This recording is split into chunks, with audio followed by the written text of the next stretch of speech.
السلام عليكم، مرحبا بكم في القناه ديالي. اليوم ان شاء الله غادي تحضروا معايا كيكات فرديه كيجيو زوينين. عندي هنا بيضه وحده، درت معاهم واحد نص كاس ديال سنيده.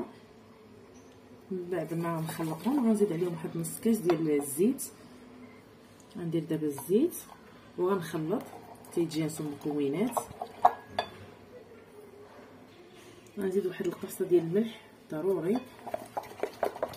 صافي. هنا بغيتو الخليط يكون ديال الشوكولاط غديروا كاكاو، بغيتو هكا يعني بيض غادي ديروا غير الفاني. انا هنا غندير غير الفاني.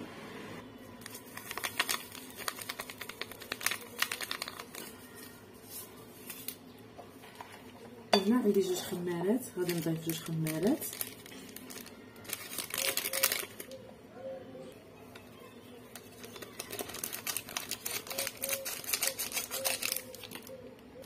وغنزيد عليهم واحد كاس ونص ديال الطحين.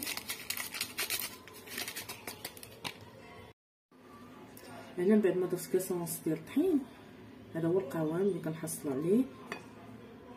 صافي. دابا غنجبد هذوك القوالب الفرديه، يمكن لكم نتوما ديروا قالب كبير. هادو هما القوالب اللي اختاريت اللي كيكونوا على هذا الشكل هذا. صافي. غادي ناخذ دابا غير بالمعلقه،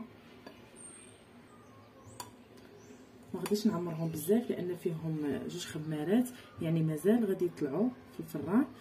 غندير غير معلقه، غادي نحاول نقاد ليهم السطح ديالهم.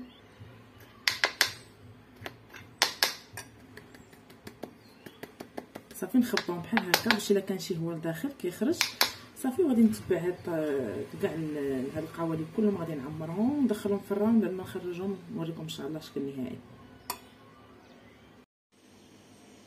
هذا الشكل النهائي ديال الكيكات اللي درت معكم. كيجيو زوينين بزاف وراقيين، والتزيين بطبيعه الحال كيبقى على حسب كل واحد والذوق ديالو.